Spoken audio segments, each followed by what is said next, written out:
All right, student loans.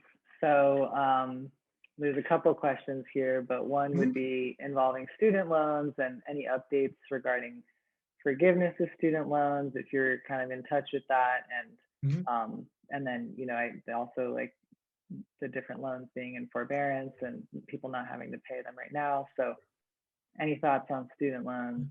Absolutely. So a few thoughts, a few things I would say. One, student loans. Right now, you don't have to make payments on federal student loans. At some point in the future, that'll resume. But right now, there's nothing, for most federal student loans, there's nothing due. It's not going to be marked late on your credit. So, I mean, folks with federal loans are probably aware of that. Doesn't change really what you owe. I mean, you'll owe the same amount in the end, but it's giving you a pause right now. So that is positive. As far as forgiveness, it appears that the President Biden is exploring trying to do this by executive order, because it doesn't appear too likely to get through in Congress. The rumor is they're talking about $10,000. They're trying to go higher, but it seems doubtful. There may be some forgiveness.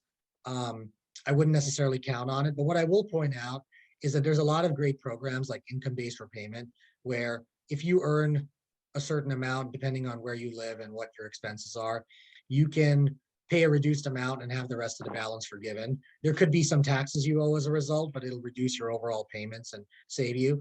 And if you're in a public service facility, like maybe you're a teacher or you work in a public hospital, or firefighters, police, that sort of thing, you can also get public service loan forgiveness potentially, where it gets forgiven after a certain number of years and you pay a reduced amount before that. So there are programs. I don't think the type of forgiveness that was being talked about by some, the huge amounts, I don't think that's likely to happen.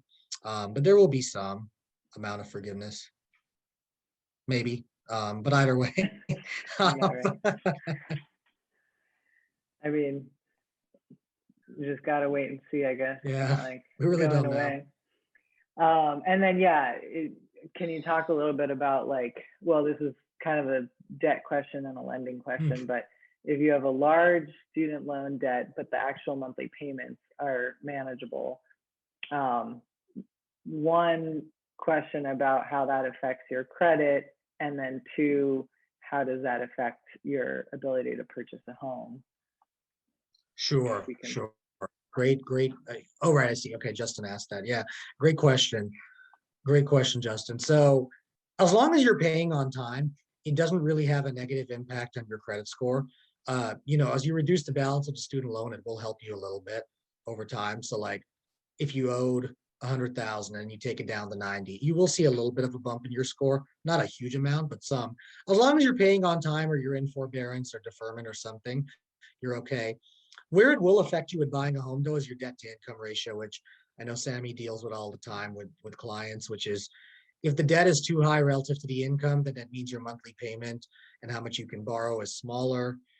Given that most mortgages are 30 years and not longer, then this large student loan debt will impact your ability to buy a house. But typically, they're looking at your monthly income and monthly expenditures. So if you could get your monthly payment down by income-based repayment or something like that, you know, then that's a fantastic idea if your income falls in that threshold. For a lot of folks who are like doctors and dentists and attorneys, the income may be too high to qualify for that. But if not, then uh, then it's beneficial. Yeah.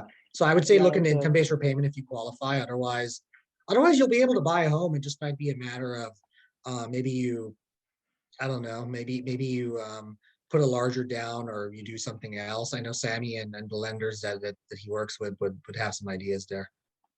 Yeah. Yeah, there's a few. So, I mean, in terms of the basics of um, the mortgage, and of course, I'm not a mortgage lender, but is that they're going to be looking, they're really like, you might be looking at your overall debt.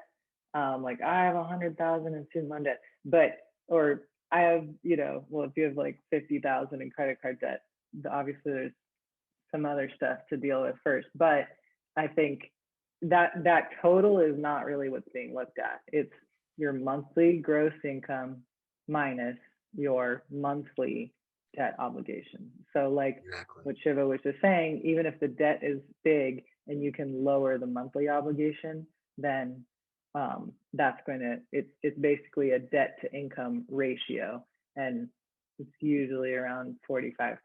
So you're not really looking at the overall debt, you're looking at the monthly payments.